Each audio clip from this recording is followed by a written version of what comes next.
যেদিনই রাত্রিবেলায় একটু দেরি করে খাওয়া দাওয়া করি, দেরি বলতে জানো 12:30টায় 1টাও বেজে যায়, আমি তখন রাতের খাবার খাই। আসলে আমার সবথেকে বড় প্রবলেম কী জানো, আমি খাবার আগে ছেলেকে খাওয়াই। আমি নিজে খেয়ে নিলে ছেলেকে খাওয়াতে পরে আমার খুব কষ্ট হয়, কারণ ছেলে যেহেতু বমি করে, ছেলেকে দুবার করে খাওয়াতে হয়, সেই কারণে কিন্তু আমি ছেলেকে আগে খাওয়াই। আর কালকে রাত্রিবেলায় ছেলে তো ঘুমিয়ে গেছে, রাত্রিবেলায় ছেলেকে উঠিয়ে 12টার সময় খাইয়েছি। 10টার সময় খেয়ে দিয়ে ঘুমিয়েছে, আবার 12টার সময় ওকে খাইয়েছি। তারপরে আমি আর তোমাদের দাদাভাই খেতে বসেছি, প্রায় ধরো ওই 12টা 15-20 হবে। খেয়ে উঠতে উঠতে প্রায় ওই 1:45। তারপরে গিয়ে শুয়েছি। আর যেদিনই এত রাত্রি করে খাবো সেদিনই আমার কি কষ্ট হয় জানো, গ্যাসের প্রবলেম হয়। আর সকালবেলা উঠেই ঘুম থেকে আগে একটা গ্যাসের ওষুধ খেয়ে নিলাম। সুপ্রভাত, কেমন আছো তোমরা সবাই? আশা করছি সবাই খুব ভালো আছো, সুস্থ আছো। আমার নতুন একটি ব্লগে তোমাদের সবাইকে জানাই অনেক স্বাগত, অনেক ভালোবাসা। তো সকালবেলা ঘুম থেকে উঠেছি তো তাড়াতাড়ি, বাজে এখন 6:45। 6:30টায় উঠেছি, 15 মিনিট বসে রইলাম, ওষুধ খেলাম, খেয়ে দিয়ে বসে রইলাম। তারপরে আগের কাজটা করলাম, যেটা হচ্ছে মাছ বার করলাম। চুনো মাছ আনা হয়েছিল, এটা ফ্রিজে ধুয়ে কেটে বেছে রেখে দিয়েছিলাম। তো আজকে যেহেতু সকাল সকাল রান্না করব, সেই কারণে কিন্তু চুনো মাছটা বার করলাম। এখন মাছটা ভিজিয়ে রাখলাম, আর এদিকে দেখলাম কারেন্ট চলে গেছে। আর কারেন্ট যাওয়া মানেই তো ব্যাস, ঘরটা পুরো অন্ধকার হয়ে আছে। চারিদিকে জানলা টানলা খুলে ঘর কিন্তু এখন ঝাড় দিলাম না, বারান্দা দিয়ে পুরোটা ঝাড় দিয়ে নিলাম, যেহেতু এখন আমি রান্না বান্না করব, তো সেই কারণে বারান্দাটা ঝাড় দিয়ে নিলাম। এদিকে তোমাদের দাদাভাইও এখনও ঘুম থেকে ওঠেনি, কালকে রাত্রিবেলায় যেহেতু শুয়েছেই অনেক দেরিতে, সেই কারণে ওঠেনি। আর ও ওঠেনি বলে আমিও ওকে ডাকিনি, ভাবলাম আমি বাসি ঘরটা ঝাড় দিয়ে এখন রান্নাটা চাপিয়ে দিই। ও তো খাবার নিয়ে যাবে, রান্না আমাকে করতে হবে। 2-3 দিন মতো রান্নাবান্না বন্ধ ছিল, কারণ তোমাদের দাদাভাই খাবার নেবে না বলেছিল। আমার যেহেতু শরীরটা খারাপ ছিল, ঘুম থেকে উঠে রান্না করে দিতে পারছিলাম না। তো আজকে দেখলাম শরীরটা একটু ভালো আছে, কালকেও দিয়েছিলাম, তো আজকে দেখলাম শরীরটা একটু ভালো আছে, তো আজকেও রান্না বসিয়েছি। গতকালকেও বলেই রেখেছিল শরীর ভালো থাকলেই উঠে রান্না করো, না হলে করতে হবে না। আমি বাইরে চা পাউরুটি যা হোক পাই খেয়ে নেব। কিন্তু দেখো, আমরা তো ঘরে টাইম টাইম মতো খাবারগুলো খাই। এবার যেই মানুষটার জন্যই আমার ঘর চলে, খাওয়া দাওয়া করতে পারি, সুখে থাকতে পারি, সেই মানুষটাই যদি সারা দুপুর একটা কেক চা খেয়ে থাকে এই গরমের মধ্যে, তারপরে আবার খালি পেটে, কতটা কষ্ট হবে বলো। আমার না একটু ভোরবেলা উঠে কাজ করতে কষ্ট হবে, তাতে কি আছে, রান্নাটা করেই দিই। 2-3 দিন এতই শরীর খারাপ ছিল, তখন কিন্তু করে দিতে পারিনি। যাই হোক, দেখো এদিকে তো আমি চলে আসলাম। কালকে রাত্রিবেলায় চাল ঠাল সব বার করে রেখেছি, আমি সকালবেলাটা বার করি না। যেদিন রান্না করব সকালে মনে করি, রাত্রিবেলাতেই গুছিয়ে রাখি। তো এখন চাল ধুতে নিয়ে এসেছি। এদিকে তোমাদের দাদাভাই যেহেতু ওঠেনি, গাড়ি সাইকেল কিছুই কিন্তু সরানো হয়নি। আর দেখো এদিকে চাল ধুতে নিয়ে এসেছি, কারণ আমাদের এত জলের সমস্যা হচ্ছে কি বলবো তোমাদের। সব কিছু টেনে এনে বাইরে করতে হচ্ছে, একদম জলের সঙ্গে, জলের টাইম টু টাইম জলের সঙ্গে দৌড়ে দৌড়ে কাজ করতে হচ্ছে। অনেকটা টাইম পর আবার ক্যামেরা অন করেছি, রান্না তো চাপিয়ে দিয়েছি, বুঝতেই পারছো রান্না করব। গতকালকের একটু টক ডাল আছে, ডালটা গরম করব, আর একটু পটল ভাজা করব, মাছটা চচ্চড়ি আর ভাত, ব্যাস এই রান্না সকালবেলায়। তারপরে বেলায় যদি আর কিছু করি সেটা পরে দেখছি। তোমাদের দাদাভাই দেখলাম উঠে পড়েছে, আর প্রত্যেক দিন তো আমাকেই চা করে খাওয়ায় সকালবেলাটা, তো আমি ভাবলাম আজকে উঠে যখন পড়েছে তাহলে আমিই চাটা বসাই। আসলে সত্যি কথা বলতে বিয়ের পর থেকে আগে আমার এতটা চায়ের অভ্যেস ছিল না। এখানে আসার পরে আমি কোনো দিনও চা করিনি, আগে আমার শাশুড়ি মা করতো, তারপরের থেকে তোমাদের দাদাভাই করতো। আর ওই যে সকালবেলা করে কারোর হাতে একটা চা খাওয়ার নেশা ধরে গেছে না, এখন আর নিজে করে খেতেই ইচ্ছে করে না। কেউ করে দিলে খাই, না হলে আর সকালবেলা খাই না। তো আমিও আমার জন্য 1 কাপ করে নিলাম, ওকে যেহেতু করে দিলাম। আর দেখলাম আজকে না বেশ খুশি হয়েছে জানো তো, যে চাটা করে দিয়েছি বলে। ওদিকে ও চা খাচ্ছে, চা খেতে খেতে ও রেডি হবে, চা খেয়ে ঠেয়ে রেডি হবে, আবার গোপালকে তুলবে। আর এদিকে দেখো আমার কিন্তু রান্নাও হয়ে গেছে। আজকে মাছ চচ্চড়ির মধ্যে অন্য কোনো সবজি দিইনি, যেহেতু এটা হচ্ছে কাচকি চুনো। এই মাছটা কিন্তু শুধু আলু দিয়েই খেতে ভালো লাগে। আমি একটু টমেটো বেশি করে দিয়েছি যাতে একটু টক টক হয়, আর একদম জিরি করে আলু কেটে পেঁয়াজ দিয়ে সব দিয়ে করেছি, যেমনভাবে মাছ চচ্চড়িটা করে সেইভাবেই করেছি। উলে বাবা, হাসি দেখো আমার ছেলে, এই সবে ঘুম থেকে উঠলো। পাপা ও বুঝেছে যে আমার মার কাজ হয়েছে, এরপর আমি উঠি আমার মা তাহলে আমাকে খাওয়াতে পারবে। মেয়েকে বললাম কি একটুখানি জল খাইয়ে দিতে। ওই দেখো, ওরে বাবারি, ওরে বাবালি, ওরে বাবারি, আলিশি কাটছে না গো। ওই বাবা, তা এত গরম তোমাদের কি বলবো, সকালবেলার থেকে এক তো মাথার যন্ত্রণা, তার মধ্যে গরম কাকে বলে। বাবা জল খেয়ে নাও, জল জল জল খাও, এক্ষুনি খাবার খাবা, জল খাও। ও না, ঝিনুকে তো দুধ খায় তোমরা জানোই, আর ও না এই বোতলের ঢাকনি করে জল খেতে খুব পছন্দ করে, জানো তো। বোতলে তো খেতে পারে না। দাঁড়াও মেয়েকে একটু ঢেলে দিয়ে নিই।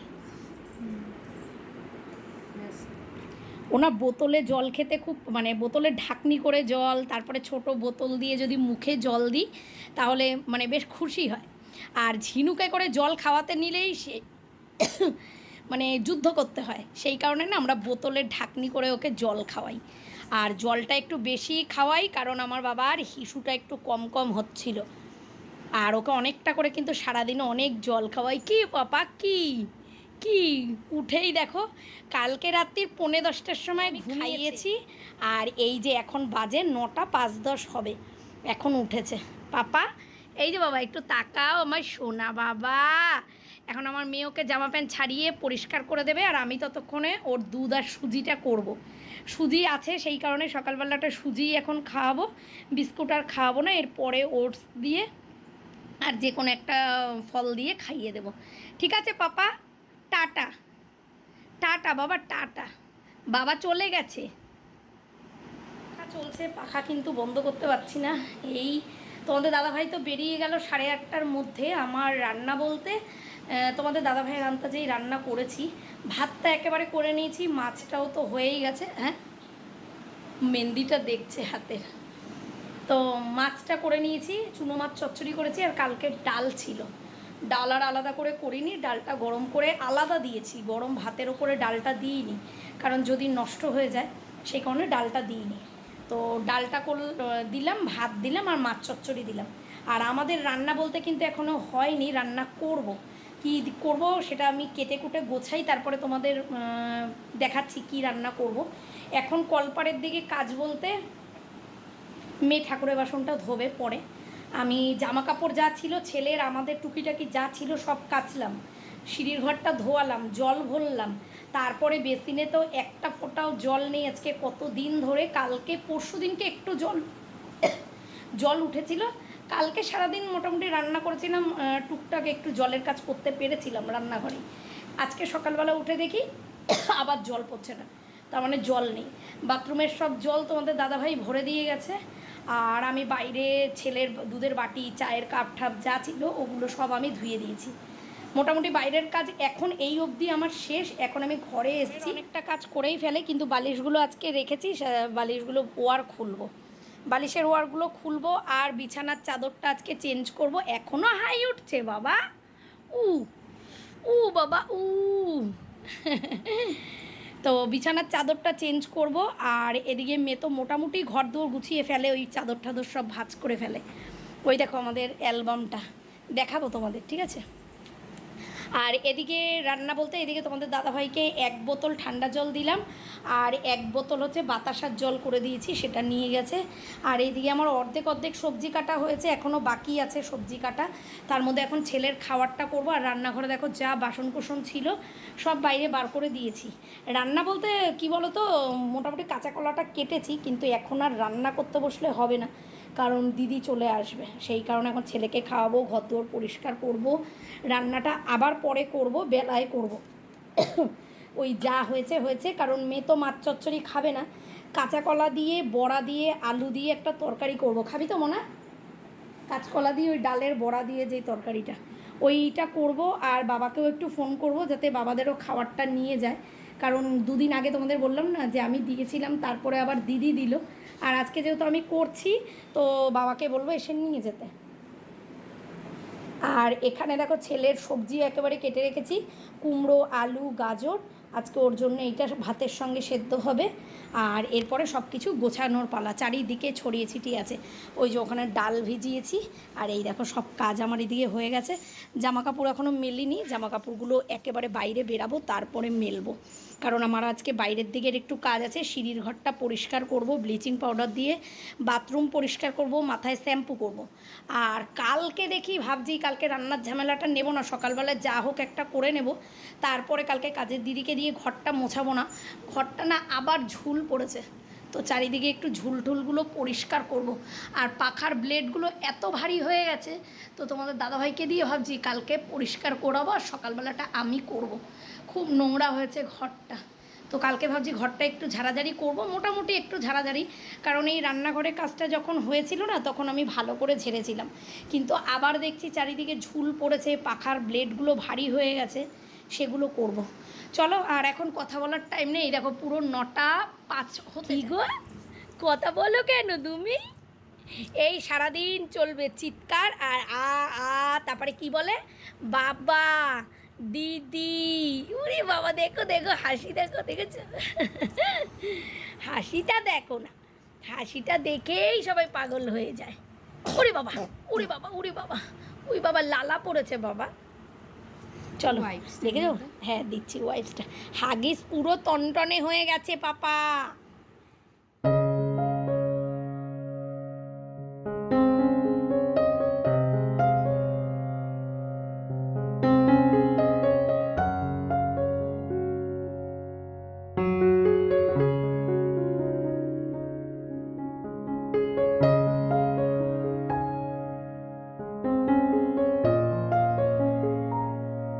এদিকে ঘরদোর পরিষ্কার করে ছেলেকে খাইয়ে দাইয়ে উঠতে উঠতেই দেখলাম দিদি চলে এসছে। ওদিকে দিদি তো বাসনটা মাজছে, আমি তাড়াতাড়ি করে ঘরটা ঝাঁট দিয়ে দিচ্ছি।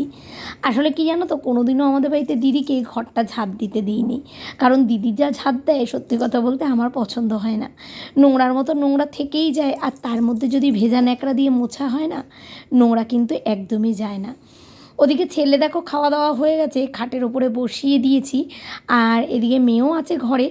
আর এদিকে আমি দেখো ঘরটা ভালো করে ঝাঁট দিয়ে পরিষ্কার করে দিচ্ছি। সবই কিন্তু হয়ে গেছে, শুধু রান্নাঘরটা পরিষ্কার করা বাকি। আর তার মধ্যেই চলে আসলো আমার যা। তো অন্য সময় আমি তো তোমাদের ভিডিও করে দেখাই না কোনো সময়, কারণ এই সকাল টাইমটা বলো বিকাল টাইমটা বলো আমার জায়ের ঘরেই থাকে। তো নিয়ে গেল আমার যা ওকে, তো খাওয়া দাওয়া হয়ে গেছে। হ্যাঁ হ্যাঁ পাপা, তো নিয়ে গেল ওর কাকি ওকে, এখন ওদের ঘরে থাকবে। আর তার মধ্যে আমি কাজগুলো এখন কমপ্লিট করে নেব। তো তোমরা অনেকেই বলো যে তুমি কি তোমার জায়ের ঘরে দাও না, তোমার শাশুড়ি মায়ের কাছে দাও না। সবার কাছে দিই, যে যখন আমার ছেলেকে নিয়ে যেতে চায় সবার কাছে দিই, জানো তো। এমনকি আশেপাশের বাড়িতেও আমার ছেলে চলে যায়। তো আমি ওসব কোনোদিনও মনে করি না, কারণ আমার ছোটোবেলায় আমার মেয়েও এইভাবেই মানুষ হয়েছে। আর বাচ্চা কাচ্চাদের সবসময় কী বলো তো, যত সবার সঙ্গে মিশতে দেবে না বাচ্চা কাচ্চা, কিন্তু তত মন খোলা হয়। মানে ওই একাচোরা টাইপের হয় না, শুধু যে ঘর বন্ধ থাকবে সেটা কিন্তু হয় না। কি বাবা, তো যাই হোক দেখো এরকমই চিৎকার কিন্তু করে, জানো তো। তো এইদিকে দেখো আমি রান্নাঘরটা এখন পরিষ্কার করছি। বেসিনে যেহেতু জল নেই, বাইরে থেকে জল টেনে এনে রান্নাঘরটা পরিষ্কার করতে হয়। আর হাতের সামনে বেসিন থেকে এমন একটা অভ্যেস হয়ে গেছে না, রান্নাবান্না করতে নিলে খুব অসুবিধা হয়। আমার এখানে জলের ব্যবস্থা না একটা নিচে করলে কোনো মতেই হবে না। কিন্তু দেখো আমাদের মতো ঘরে একটু তো সব কিছুর জন্য অপেক্ষা করতেই হয়। এখন প্রায় একটা জলের ট্যাঙ্ক কিনে জলের লাইন করতে প্রায় আমার ওইখানে 6-7 হাজার টাকা মতো খরচা। তো আমার এখন একটু অপেক্ষা করা ছাড়া কোনো উপায় নেই, এই কষ্ট করেই কটা দিন চালাতে হবে। তো বেসিনের মধ্যে কি হয় বলো তো, রান্না করতে করতে বাটির এঁঠো কাটা জলগুলো ফেলি, আর বেসিনে যেহেতু কলটা খোলা যাচ্ছে না, পুরো শুকিয়ে গেছে। তো সেই কারণে ভালো করে বেসিনটাকে কসব্রাই দিয়ে ডলে ধুয়ে দিলাম।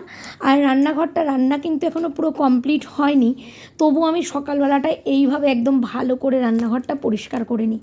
তাহলে বেলায় কি বলো তো, যাই রান্না করি ওপর থেকে একবার গ্যাসটা মুছে পরিষ্কার করে দিই, আর করতে হয় না। কারণ ঘর দোর যেহেতু মোছা হয়ে যায়, পরে আর করি না। আর সপ্তাহে একদিন করে কিন্তু আমি এই রান্নাঘরের এই বক্সের পাল্লাগুলো একটু পুছে দিই, কারণ এই যে জলের ছিটা পড়ে, তারপরে খুলি, হাতের দাগ ঠাক থাকে তো দেখতে খুব বাজে লাগে, সেই কারণে আমি ওই সপ্তাহে একদিন করে মুছে দিই। আর দেখো এদিকে দিদির তো প্রায় বাসন মাজা হয়েই এসছে, এখন দিদির জন্য চাটা করে রেখে আমি এখন ছেলেকে ঘুম পাড়াবো আর মেয়ের খাওয়ার করব।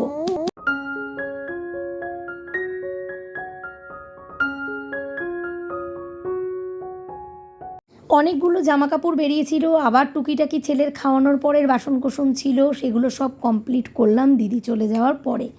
মেয়েকে একটু আলু ভাজা করে দিলাম, কালকের ভাত রয়েছে, মেয়ে পান্তা ভাত খাবে, তো সেই কারণে ওকে একটু আলু ভাজা করে দিলাম, আর ছেলেকেও কিন্তু ঘুম পাড়িয়ে দিয়ে আমি বাইরে এসেছি। জানো তো একটা কথা, এটা না আমাকে অনেকে বলেছিল, জানি না এটা কতটা সত্যি। যখন আমার ছেলে হয়েছিল, সত্যি কথা বলতে তোমাদের দাদাভাইয়ের একদমই কাজকর্ম ছিল না। প্রায় 2 মাস আমাদের যে কিভাবে সংসার চলেছে তোমাদেরকে বলে বোঝাতে পারবো না। 1 মাস তো দিদি, মা, ভাই ওরা সবাই ছিল, দেখেই ছিলে আমাদের বাড়িতে। তখন কিন্তু ওরাই আমার সংসারটা চালিয়েছিল, এমনকি বাবান ছোট ছিল তখন, মানে বাবানেরও খরচা অনেক কিছু ছিল। এখন তো বাবান আস্তে আস্তে বড় হয়েছে, আস্তে আস্তে ঘরের খাবারগুলো খাচ্ছে, বুঝতেই পারো এখন অতটা সেরকম দরকার হয় না। তখন তো একদম সদ্য ডাক্তার সব কিছু। তখন আমাকে না অনেকেই বলতো, জানো তো। তো মেয়ে হওয়ার পরে সত্যি কথা এটা আমি বুঝি যে মেয়ে হওয়ার পরে যে আমাদের কিছু ছিল না, মেয়ে হওয়ার পরেই কিন্তু আস্তে আস্তে আমাদের সব হয়েছে। আর যখন ছেলেকে নিয়ে প্রথম বাড়ি আসলাম না, যখন এরকম অবস্থা ছিল, আমাকে না অনেকেই বলেছিল, জানো তো, যে ছেলে হলে নাকি বাবার আয় উন্নতি কমে যায়, আর ছেলে আসলে নাকি ঘরে মানে অভাব দেখা দেয়। জানি না গো এটা আমি কতটা সত্যি, কারণ একটা মা বাবার কাছে সন্তান কিন্তু ছেলে বলো মেয়ে বলো সবাই সমান। আর এই যে এত বছর বাদে আমার ছেলে এসছে, কোনো মা বাবার মনে কি এটা চায় যে এইটা আমি মানি? কিন্তু অনেকে আমাকে বলতো, জানো তো, আজকে যখন আস্তে আস্তে দেখো সবই ঠিক হয়েছে, বাবান হওয়ার সময়ও অনেকগুলো টাকা খরচা হয়েছে। কারণ কথা বলি বাবা, একটু কথা বললি শোনা, একটু চুপ করো। তো ছেলে হওয়ার সময় তোমরা জানো অনেকগুলো টাকা খরচা হয়েছে, কারণ আমার নার্সিংহোমে হয়েছে। আর সত্যি কথা বলতে আমার একদমই ইচ্ছা ছিল না যে নার্সিংহোমে বাবান হবে, কারণ সেই সময় দাঁড়িয়ে সেই রকম পরিস্থিতিও ছিল না। এত খারাপ পরিস্থিতি ছিল, আমি যেই ডাক্তার দেখাচ্ছিলাম সেই ডাক্তার কিন্তু আমাকে লাস্টে, আমার তো কম টাকার মধ্যে হয়ে যাওয়ার কথা ছিল, সত্যি কথা বলতে আমার 22,000 টাকার মধ্যে আমার ডেলিভারি হয়ে যাওয়ার কথা ছিল। কিন্তু ওই যে আমার ডেটে কিছু হয়নি, আমার হুট করে ব্যথা উঠেছে, তো সেই কারণে কিন্তু অন্য নার্সিংহোমে আমাকে ট্রান্সফার করতে হয়েছে। আর সেদিন দশমী ছিল, কোনো ডাক্তার ছিল না, সেই কারণে কিন্তু আমার সব দিক থেকেই প্রচুর টাকা খরচা হয়েছে। তো সেই কারণে তখন থেকেই কিন্তু ওই যে সবাই বলেছিল যে ছেলে আসলে এরকম হয়, ছেলে হলে বাবার আয় উন্নতি কমে যায়। জানি না এটা কতটা সত্যি। আজকে ধরো এই ছোটো ছোটো জিনিসগুলোর যখন মানে সব জিনিসের জন্যই দেখো আমাদের তো আর বিশাল কিছু নেই, একটু অপেক্ষা করলে সব জিনিসই আস্তে আস্তে হয়, আস্তে আস্তে হবে, এটা আমি মনে করি। কারণ আমি তো আর একবারে সব কিছু পাইনি, তো আমি মনে করি যে আস্তে আস্তে সব কিছুই হবে। এতে ছেলে মেয়ের নামে ভেবে কিন্তু মা বাবার মন আরও খারাপ হয়ে যায়। আজকে দেখো সত্যি কথা বলতে এই যে ছেলের দেখতে দেখতে 8 মাসে পড়ে গেল, তো খারাপ তো নেই, ডাল ভাত নুন ভাত যাই হোক খেয়ে কিন্তু ঠিক সংসার চলে যাচ্ছে, কারোর কাছে কিন্তু হাত পাততে হয়নি। হ্যাঁ, তার মধ্যে কিন্তু বাবানের অন্নপ্রাশনও আমরা কিন্তু খুব ধুমধারাক্কা করে করেছিলাম। এই কথাগুলো বলার কারণ হচ্ছে একটাই, জানো তো, হঠাৎ করে মনে পড়ে গেল, ওই যে বলে না কথা বলতে বলতে মনে পড়ে যায়, যারা আমাকে এই কথাগুলো বলেছিল ছেলের যখন অন্নপ্রাশন করলাম, তখন আবার তারাই বলছে যে তোর ছেলে কিন্তু ভীষণ ভাগ্য নিয়ে এসছে। কারণ আমার মেয়ের অন্নপ্রাশন ওই সময় দাঁড়িয়ে মেয়ের মতো করে মানে নিজের মতো করে করেছিলাম যতটুকু ছিল, কিন্তু এই যে ছেলের অন্নপ্রাশনে এত বড় করে করেছি, আবার তারাই ঘুরে এই কথাটা বলছে। তো আমি তাই ভাবি যে সত্যি মানুষ কী যে কখন কি বলে কারোর মাথার কোনো ঠিক থাকে না। যাই হোক, দেখো আমি জানি আমার ছেলে মেয়ে দুইজনই আমার ঘরের লক্ষ্মী, আমার আস্তে আস্তে ধৈর্য ধরলে। আর তোমাদের দাদাভাই যখন আছে, কারণ কি বলো তো, একটা সংসারে হচ্ছে হাজব্যান্ডের গুরুত্ব কিন্তু অনেক বড়, কারণ সে যদি কুড়ে না হয় তোমার কোনো দিনও ভাতের অভাব হবে না। তো আমি মনে করি এত বছর ধরে তোমাদের দাদাভাইয়ের সঙ্গে সংসার করছি, তো তো ও কিন্তু কুড়ে না। কাজ থাকলে যতই ঝড় বৃষ্টি তুফান শরীর খারাপ যাই হয়ে যায়, তোমাদের দাদাভাই কিন্তু কাজ বন্ধ করে না। এটা ওর মধ্যে ভালো গুণ আছে, এটা আমি আগাগোড়া দেখেছি। সেই কারণেই কিন্তু আমার আজ অবধি কোনো জায়গায় গিয়ে মানে কাজ করতে হয়নি। সংসার চালানোর জন্য আমাকে কোনোদিনও চিন্তা করতে হয়নি, ওই চিন্তা করেছে। এই যে সোশ্যাল মিডিয়াতে কাজ করি, বিশ্বাস করো একটা টাকাও কিন্তু তোমাদের দাদাভাই নেয় না।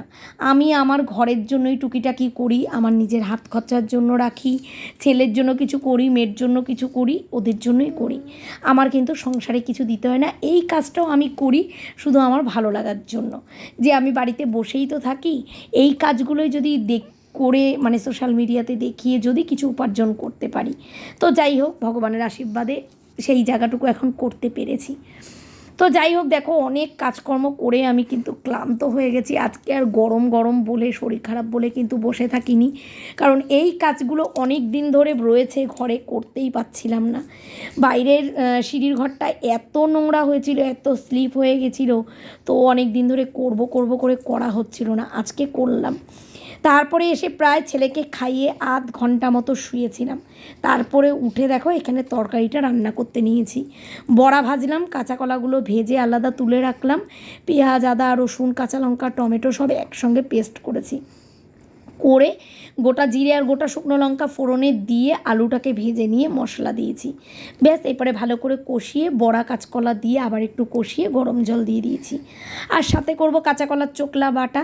তো ব্যাস, এই যে আমার রান্নাবান্না কমপ্লিট করে, সমস্ত কাজ কমপ্লিট করে মেয়েকে বললাম ভাতটা বাড়তে, ছেলেকে এখন খাওয়াবো। ছেলেকে খাইয়ে দাইয়ে এবার ওকে ঘুম পাড়িয়ে আমি আর মেয়ে ঘরেই খেতে বসবো। আর দেখো ওর মুখের সামনে ক্যামেরাটা অন করলে ও যে কী খুশি হয় দেখো। আর সত্যি কথা বলতে জানো তো, আমার ছেলে না সব সময় হাসে, ওর মুখে একটা হাসি যেন লেগেই থাকে। এই কারণে না ওকে সবাই এত ভালোবাসে। আর ও মানুষজন বিচার করে না, যেন যাকেই দেখে তার কোলে ঝাঁপিয়ে চলে যায়। আর সেই কারণে সবাই কিন্তু ওকে খুব ভালোবাসে। আর সত্যি কথা বলতে আমাদের এই পাশটায় এখন এরকম বাচ্চা নেই, তো তাই কিন্তু সবাই ওকে খুব ভালোবাসে।